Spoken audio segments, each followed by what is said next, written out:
It's been a slow ride, you can say, a real a ride of many interesting things happening, many challenges, many disappointments, many exciting moments.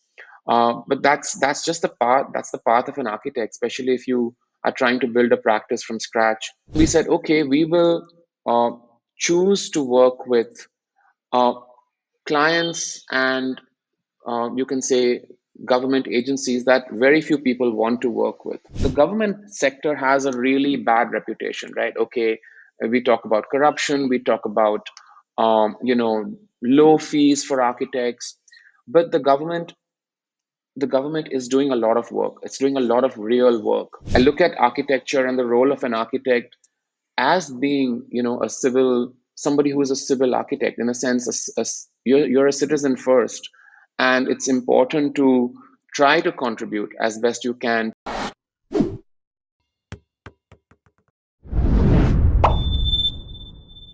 A warm good morning from the Architect's Diary, and I extend a gracious welcome to TADPod. I'm Architect Simran Khare, the co-editor at the Architect's Diary. So let me give you a short brief about what TADPod stands for. So TADPod is an initiative where we illuminate the remarkable journeys of leaders with architectural brilliance. Through TADPod, we focus on presenting curated insights from extraordinary individuals, shedding light on their creative processes, exemplary philosophies, and exquisite contributions to the built environment. By highlighting the voices of those who are pushing boundaries and redefining norms, TADPod aims to foster dialogue and inspire positive change. With the medium of thought provoking content, TADPod catalyzes personal and collective growth, motivating individuals to embrace change and take action towards positive transformation. Today, we have with us Khushru Irani, the founder of Local Ground in Pune. The practice searches for an appropriate response to the places it works in, inspired by a specific context, culture, environment, and building technology. The studio has worked on a diverse range of projects, including buildings for education, campus plans for institutes, adaptive reuse projects, and buildings for the social sector. Khushru Irani earned his bachelor's in architecture from Pune and furthered his master's of urban design at the University of California. He started his practice at Local Ground in March 2017. We are really honored to have you today with us and can't wait to hear about your untold stories of this whole architectural journey. So, welcome on Tadpod, and it's really a pleasure to have you today. Thank you, Simran. Really nice to have you. Have you think of us and consider us for your platform and podcast. So yeah, I'm really excited to be here. Yes. So, as we begin with our interview, I would really like to know about your journey, how your architectural journey has been shaped, right from you embracing this field to starting your own practice in Pune. What were those rich experiences or those key moments which have shaped your architectural journey? Uh, I grew up in Bombay before I moved to Pune to study architecture. I grew up in Bombay in a part of town which was full of beautiful buildings, South Bombay, Art Deco, Oval Maidan. Lots of buildings around Kala Ghoda, the museum, Institute of Science, the NGMA. So I've been, I was exposed to, Hanuman Circle, the sort of milieu of architecture around me was very rich, and we had a close circle of friends where we were growing up, and we used to go out and photograph buildings even as young teenagers. And I think that sort of set the tone for thinking about what I could possibly do when I had to make that choice. And um, then, of course, moving to Pune, we I studied in a school called it was at that time called Abhinav Kala Vidyalaya. It was called the BKPS College of Architecture, and it was one of only two schools in Pune at that time. Now we've got some 15 or 20 schools. And it was a government aided school, and one of the learnings from that experience of those 5 years was that our infrastructure was so minimal. We had such little infrastructure in that sense. We didn't have any fancy computer labs, audiovisual rooms, workshops.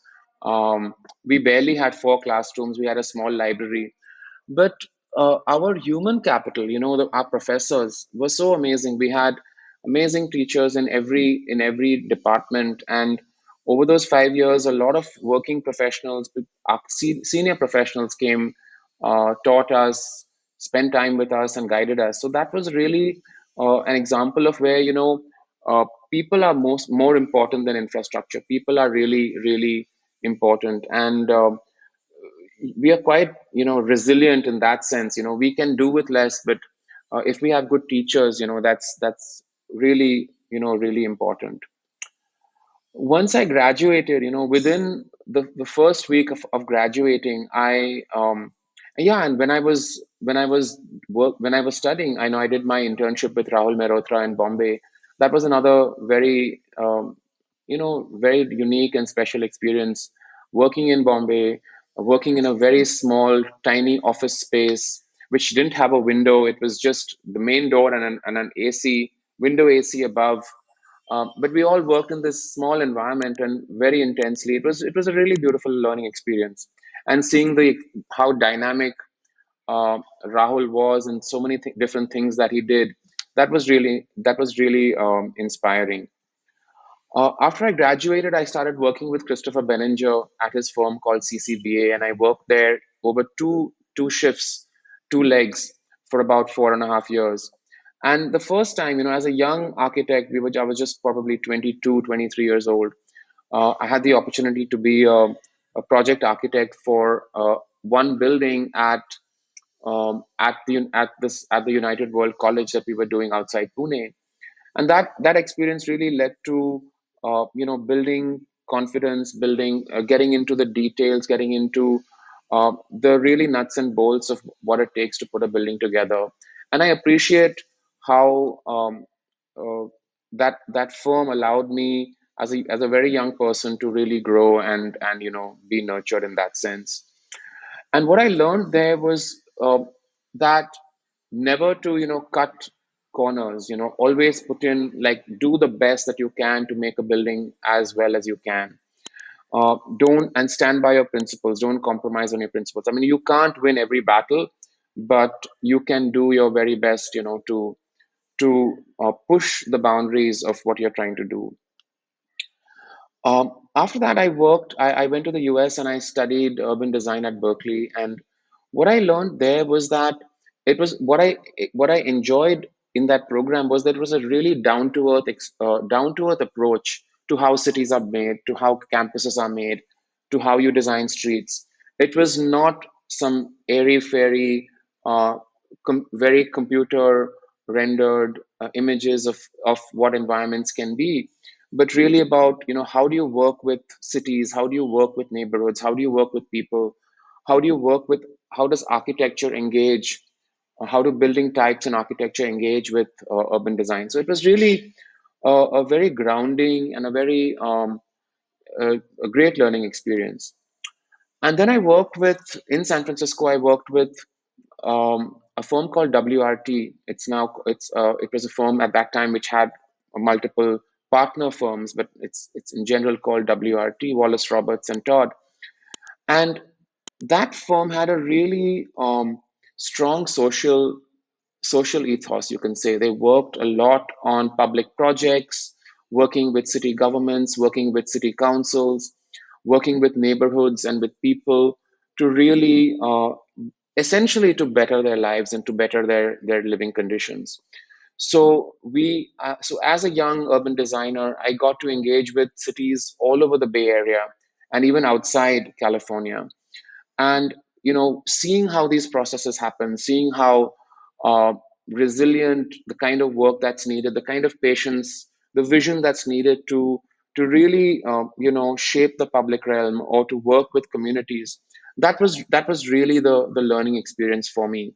And I think I was just sending a message to my when I was preparing for this interview. I was sharing a short message to one of my friends, colleagues, and my ex bosses in the US, saying that those experiences kind of inspired me, or maybe even shaped me to do the kind of work that we're now doing.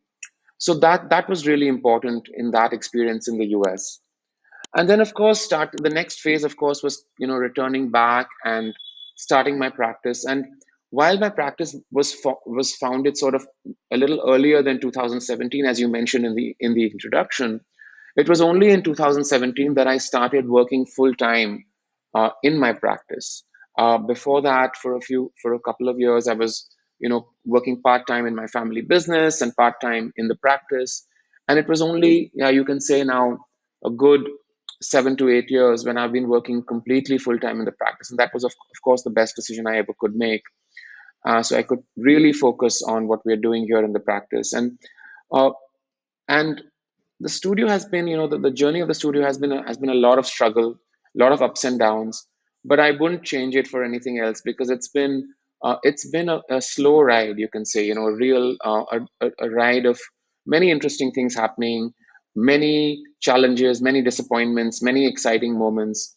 But that's just the path. That's the path of an architect, especially if you are trying to build a practice from scratch without having any sort of backstory in that sense. So it's been an amazing journey, and yeah, I wouldn't change it for anything else. Right, right. I think you rightly said it's all those experiences that you had working in Bombay, then going to the foreign country for your education, working there in that in an urban planning firm. I think it definitely shapes us in a way that we it teaches us how to go ahead with our journey ahead. How do we want to practice? It gives us an insight into that as well. So I think Yeah, that's been a really definitely. great journey you had. Yeah. So, your commitment to designs that create a positive social impact is really inspiring. So, what motivated you to focus on this transformative and often untapped aspects of architecture? Both the firms I worked with, both CCBA and WRT had a very strong commitment to, the social sector, public sector, and working for institutes, nonprofits, governments. Before even Christopher started his own practice, his architecture practice, he was a planner for working for 25 years on master plans um, for various cities all over Southeast Asia. He had worked on a number of SOS children's villages, and so he brought that sensibility, that service mindedness to his practice. And of course, in the practice at CCBA, we were doing a number of institutional projects, for various clients. So that learning, that grounding, has been was very important in the kind of work that interested me, inspired me. And then in San Francisco, as I said, with WRT, we did a lot of public facing work. In fact, almost all the work was for a public sector client, city council, city governments, neighborhoods, community groups. So a lot of that. And so working when you're making a presentation to a city council or to a community, how does that happen? What do you engage? How do you deal with people? uh, and how are you deeply committed? And these were not necessarily projects that paid a lot of money. The fees were always tight. We were always trying to work within our budgets. But that kind of commitment, it was low fee, but lots of red tape, lots of struggles, but high impact. So those were the sort of experiences that I had as a young architect. And I think I maybe not so consciously, but unconsciously, those seeds were sown at some point, and they've led me to sort of uh, focus on a large part of our practice focuses on public sector, social sector work. And there was a time when um, we were really struggling. There was a long period when we didn't have any new work. And I said, okay, I just sat down one day and I this thought came to me that if we're going to struggle, if I'm going to struggle, then I'm going to choose my struggle. And that conscious decision of choosing uh, a path, it was a very conscious choice.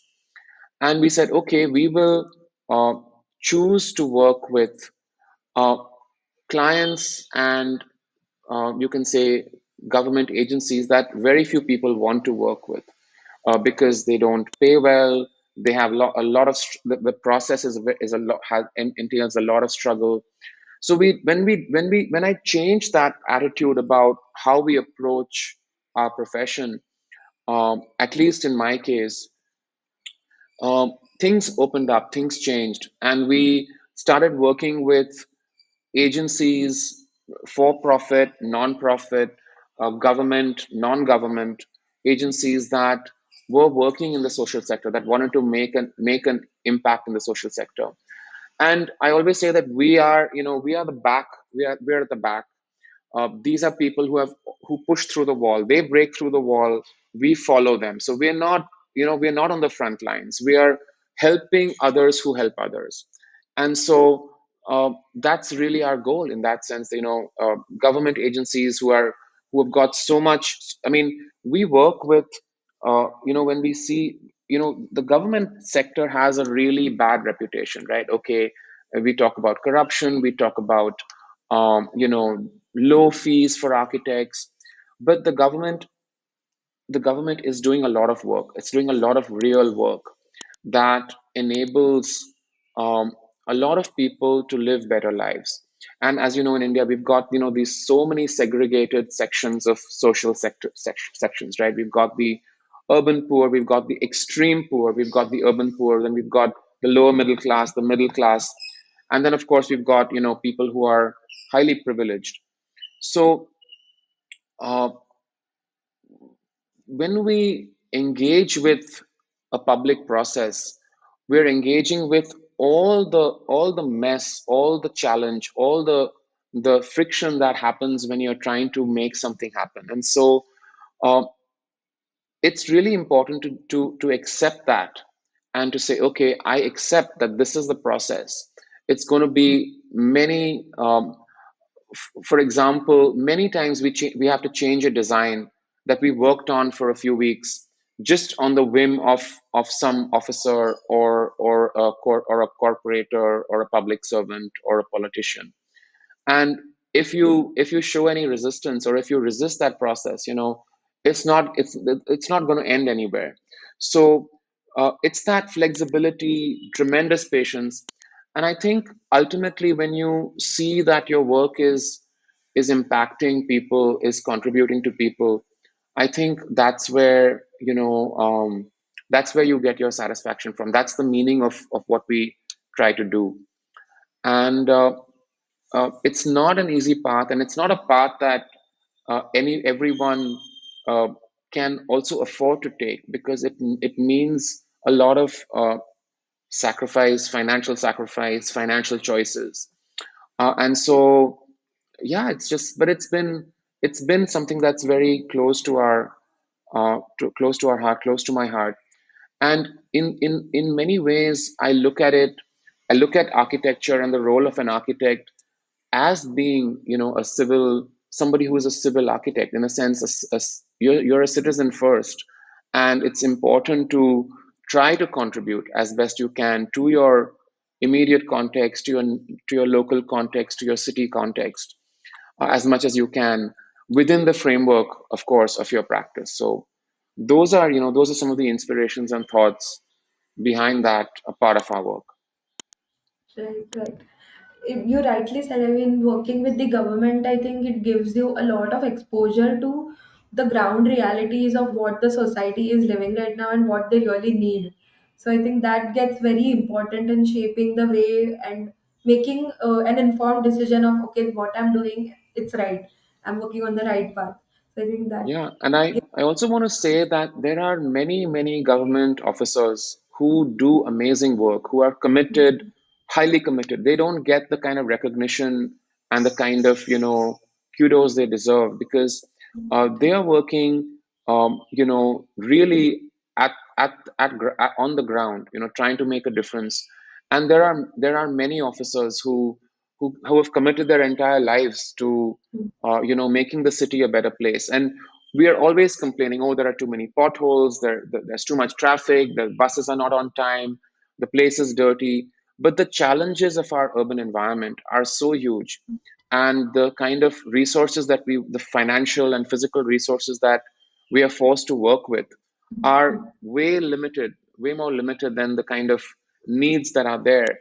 So within our limited means, within our limited needs, our limited resources, the kind of work that's being done is quite remarkable. And unless you get into the trenches, unless you get dirty, unless you go into the ground and are willing to make your feet and hands dirty in the work, you Right. can't really, you don't have the probably even the right to really comment on what is happening in our cities today. So um, Right. I have to mention that because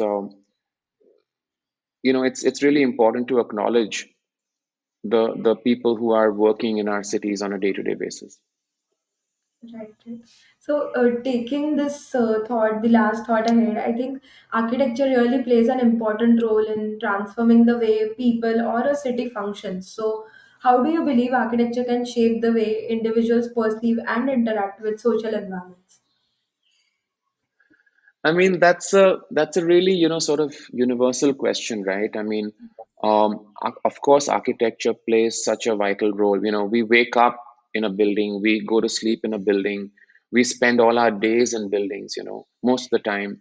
We are spending so much of our time either in an office space or a residence space or in a hotel, hospital, cinema hall, restaurant. I mean, it's all the time we are surrounded by the work of an architect, um, and so, of course, it's vitally important that we put in um, our very best into creating the environments that we are entrusted to create. And it's not, architecture is not a right, just because you've graduated as an architect, spent 5 years studying, worked somewhere. We are not entitled to do what we do. It's an honor, it's a privilege, and it's a great responsibility, to do what we do. So until we accept that, and until we acknowledge that, we are always going to be working with an intention of sort of self self-indulgence or self-enhancement, self-aggrandizement, and that's something that I feel are some of the dangers of our practice. But yeah, of course, environments are so vital for what we do, but so is the role of an architect, and that's why Right. how you see yourself as an architect and what your position in society is and what role you choose to play through your practice is something that one really needs to think about, and that will shape your not only your practice but the kind of work you do. Right, rightly said. I think it has an impact, a larger impact than we even imagine about how a space that we build is going to impact the people that are going to use it. It has a huge impact than we, I think, even imagine. So when we, like we spoke about your working styles or the way you want to, the way you work. So when I look at your studio, I was really surprised and I was really adoring it. Ki the studio is located in, I think, 100-year-old building, so in the Yeah, cantonment area. So the yeah. building has a really unique character and a sense of context to it about Pune in general. So could you share your journey of renovating and repurposing this classic structure? Yeah, I mean, the studio has played a really important role in our practice. We spend so many days, months, years now in that space. So that building was actually a single family home. It's a much larger building. The whole building is about 10,000 square feet, I think. And we are occupying just a very small 1,400, 1,500 square feet of that space. But we had to, and yeah, we had to completely restructure that building. It was an old family home. Um, the building was in really bad shape. So the first thing we really needed to do was really restructure it. Strengthen it from the ground up, rebuild major parts of it. We had to repair a lot of it. Walls that come down. So we had to simply do a lot of repair. And finally, we had to do a lot of restoration of elements, doors, windows, handrails, floors. We had to rebuild the roof. So, so working in that context, we are also located in a very interesting neighborhood where we have old houses, new houses. people of all shapes and sizes of different types of communities.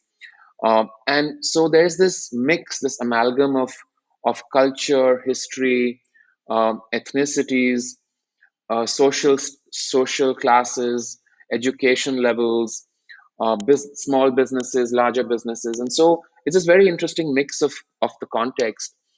And what we tried to do with that project was really to see how you can work within an older building, renewing it for the needs of today, the kind of services we need in a building, the kind of environment we need in a modern for our modern lives and modern work environments, but still sort of respect and retain some of the elements that were there all this while. So it's this mix of old and new, and sort of figuring out where to stop and where not to do any more than we needed to do.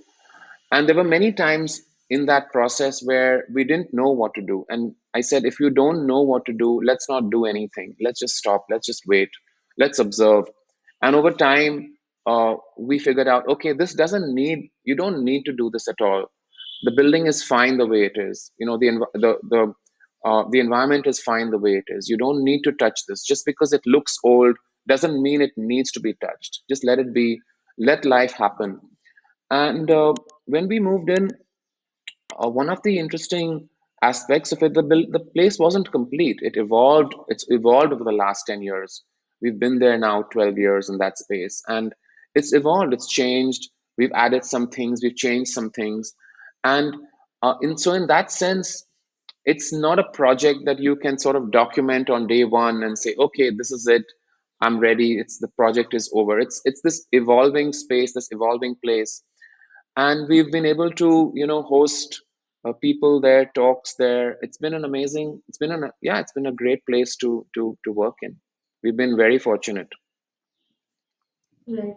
You rightly said the context plays a really important role, I believe, when it comes to designing spaces, and your studio really sticks to that principle of believing in the context. So the journey must have been really great. The whole transformation process of that, of watching how the building was, how that space was to what it is today, adapting to the modern needs of your studio. So I think that must have been really fascinating. Yeah, for sure. So when I look at your works, it's mostly focused for schools, education centers, and NGOs. So, what are some of the challenges or design decisions that are crucial when designing spaces for such varied user groups, and when it comes to a government body? I think um, some of the challenges we faced when we work with the government is really getting their attention on a project, getting the government, I wouldn't say employees, but government officers are so busy. They've got so much on their plate that getting the kind of attention that a project needs has been a bit of a challenge. um, and so because we as they are essentially our client, because as a client, they sometimes they shift, sometimes they change, their postings change, officers change. We don't have that continuous sort of um, connection to a particular person through the process of the project. And that, I think, is detrimental sometimes to the process and to the quality of construction, quality of building. But wherever we've had an extremely engaged client, an extremely engaged government official, it's been a great process. So I think that's one of the challenges, one of the key challenges of working with a government body. When it comes to working with nonprofits, we've had very engaged clients. They're very committed to what they do, and so we've been very lucky in that sense. But yeah, that's one of the key challenges, of what we do. Right, right, right. So, I have seen various schools and educational campuses also that have been designed by you. So, when designing the design of any educational campus, I think involves various aspects, because there are going to be small children, there are going to be like in the teens, those students are going to be there. So how do you think the space program given by the authorities is shaping the course of education for the younger generation today, since you're in contact with so many of the small user group as well? Um, yeah, I think, right now, the government is doing a lot of work. Nonprofits are doing a lot of work Hmm. to improve skilling, to improve education, to improve, um, to encourage entrepreneurship. So there's a lot of that work that's happening. Um, the the most, I think, one of the most fundamental things of when we start a project is to really help create a good brief, a good building program which understands what needs to be done, who is this for, why do we need the space, should we not have this space, should we have something else, what are the spaces that are missing, and that working on that. So we work very closely with the agency, with the NGO, to ensure that there's a good brief, and the brief then sets the tone in many ways for, of course, what gets built.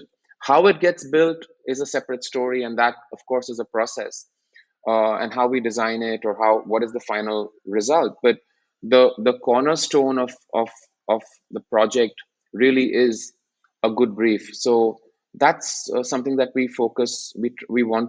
try to focus a lot on and try to get that. What was the second part of your question, or what was the other part of your question, Simran? So I was wanted to know that how do like when the authorities give you a space program, how are they shaping the course of education for the younger generation today? Um, you know, the, the typical process of, if you're working with a government project, um, very often we have to work on the brief in a great way. We have to interpret the brief, we have to create the brief. We think very deeply about what the problem is, what the challenge is, what the questions are, who are we finally addressing, what are the kind of users we are addressing, what are their needs, what are the functions within each of those needs that need to be addressed and catered to. So a lot of that responsibility for creating the brief falls on us. Of course, we have to follow NBC norms. We have to follow what's the um, education board? It's called ICSC and the CBSE. Usually, we're following CBSE norms. So they have certain standards and square footage for students, and for they have their standards. But beyond the standards and the standard heights and the width of staircases and the number of lifts and number of toilets, beyond all of that, I think that's where the role of the architect comes in. And very often, we have clients who are completely on board and recognize the value that we bring. So that's then what we do. In terms of what the government has stipulated for building programs, I think those are just a guideline. That's a guideline, that's a base. And there is no one size fits all. But once you have a base, once you have certain standards, these standards are set with some intention in mind, and this you need certain standards. But after that, it's really, you take that as the basic ingredient, and what you make out of it is really the marriage between your ability as an architect and the engagement and vision of the client. So it's a combination of all those factors. Right. Understanding the brief and getting into the depth of the brief is, I think, where all the design matters and the design takes a shape. And then understanding of the user group. I think you're dealing with a really critical user group, I would say, like the future generations of the nation. So that's a Absolutely, and great. that's why this work is so important. And Right, that's right. why it's so meaningful as well, because we are shaping or helping to shape, not directly shaping them, but we're giving them environments in which they can flourish, in which they can enjoy, and which they can grow in. So that's why, yeah, of course, this work is so important. Right, right. So as we speak about your projects and your work, so I want to know, like, with the technology that is advancing, how are you harnessing this power of technology in your practice? That's a good question. We are a very, I would call it, we're a very simple practice in that sense. We build buildings that are relatively very easy to construct. We don't push the boundaries of new technology in terms of construction methodology. We try to use pretty standard methods and processes for construction. But within that framework of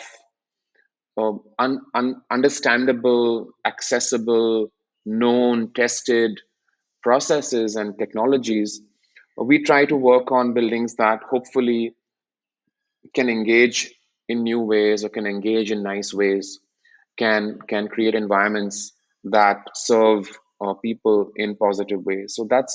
So when you if you're referring to technology, so there's technology in the studio and then there's technology outside the studio, right? So in the studio we work with very simple means. We are not really that engaged with AI or parametricism or any of those kind of technologies which are there. They've been there for a while now. But our work is sort of much more analog, much more um, um, basic in that sense. And when we need the technology, when we need to express it to a client, we've talked about trying to use maybe VR headsets in our studio and seeing, okay, how can you show a client what what the environment is going to be like. We've not yet done it, but that's something that I'm okay with. But essentially, whenever we need a technology, if we need the tool, we learn the tool and we use the tool. But if it's not for it's not if it's not for a particular purpose, we've not really been engaging with those tools. And outside our studio, on the construction site, or when we're talking about a building, the actual project, we haven't. We do, of course, we engage with the kind of technologies that we need to, when it comes to solar, or when it comes to energy, when it comes to water issues, and figuring out new ways to recycle our sewage. We've been working. We engage with that kind of stuff. But in terms of very high tech construction, or even low tech construction, which we've been using for centuries, our at both ends of the spectrum, our engagement is, I would say, limited. What we've been trying to do is, in many ways, to learn how to build well with accessible, simple, standard technology. And so that, in a sense, one of our goals in the practice is to make buildings, or to create a way of doing buildings, maybe not completely original, but in a way that is easily accessible, that anybody can access it. Anybody can say, okay, that's a nice way of doing it, why can't I do it? Or it's easily replicable in that sense. So that's one of the things that so that's yeah that's how we sort of look at technology and look at the lot of so many changes that are happening around us. That's, I think, a great balance between technology and being rooted to what our design philosophies or the design decisions that we want to make. So I think that's a great balance we can achieve. I mean, also in terms of technology, also the other aspect of technology is our materials. And Right. we tend to engage with materials that we are familiar with, that we know will we have sort of have an understanding of how they will weather, how they will last, how they will function, how uh, they work in extreme heat or slightly less heat.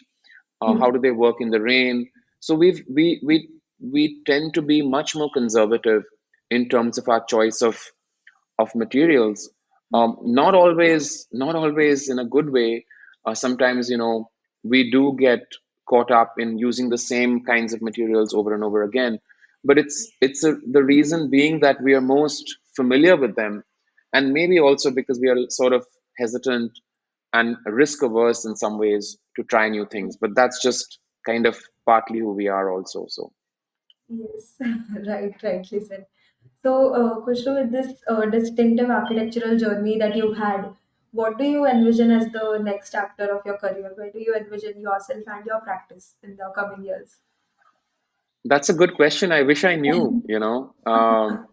Right, That's what makes life as an architect so interesting, so exciting, and so much fun, right? We don't know what's going to happen tomorrow. Um, right, we can imagine, you know, some things, but I think I think my goal is to, you know, love what I do more each day, and if I can do that, I think it's a good day, and you know, life is good. I'm happy to uh, I feel very blessed, and you know, to do the kind of work that we're doing, and just to keep engaging with that, you know, in as resilient, patient, and focused way as we can. um, what the future holds, I think the future is extremely exciting. um, there's so much happening in India. There's so much good work happening. There's so many right, young architects um, who are doing amazing work, and you know, each of us need to look at. We are part of an ecosystem. I mean, you know, we are a 1.5 billion people. I think there are only 150,000 architects. I don't even know right, what point, zero point, decimal point that is, you know, of our total population. So we are a very small community, and we have a very small, very limited impact on um, on our country. For the limit, for how small we are, our impact is actually is outsized. You know, it's huge compared to the number of people that the number of compared to the size of our community. So understanding our role, understanding how important our work is. And architecture is not easy to do. It's such a complex field. uh, Doing a good building is not an easy thing. So many things need to happen for that. And so yeah, I just look forward to you know, to doing our work as best as we can, and sort of see what happens next. Yeah, that's right. That's a great answer, I would say, and looking forward to this beautiful journey that you would be having in the next coming years. All those amazing Thank projects you. that you will be flourishing. So, as we get to the end of our interview, I would like to know, like, what would be your one piece of advice for the young listeners that we have out there? Yeah, you're making me feel old now. You know, for a young architect who's just graduated, I would say, you know, really choose who you work with very carefully, because that environment will shape you. Will you What you learn in those environments are going to shape you so much that it's very difficult after a while to break out of those patterns, to break out of those experiences. So really make a choice based on your values, your life's interest, where your path is, and sort of, you know, work with people who resonate with that feeling of yours. For young practices, I would say, you know, just put your head down and work quietly. You know, don't look for you know, the kinds of things that are happening in our in our profession. You know, this mad rush for name, reputation, fame, acknowledgement, awards. I think that a young practice should just put their head down, work, disappear. Sure, you can publish your work, sure, you can share your work, but don't chase after anything that's not coming to you. Don't force anything, and build your practice, you know, on a set of principles, values, and on an ideology. I think that's the best way you can think of building a practice, rather than trying to build it on an image or a reputation, or a kind of a brand. Better to build it on values and principles, and an ideology. That's what I would Right. sort of share with young practices. Rightly said. So this has been really wonderful. I mean, we spoke about a lot of things about architecture, architecture in general, and how your niche of working with government or maybe working for the NGOs is really different and unique. And I think it's really commendable the work that you are doing for the society. So thank you so much for sparing out time from this busy schedule and for this interview, for this session. And I really hope this inspires a lot of young practitioners and the recent graduates to flourish their career in architecture. Thank you, Simran. Really enjoyed talking to you. Thanks so much for having me. Thank you so much and looking forward to future collaborations. Thanks, Simran. Bye. Thank you. Bye.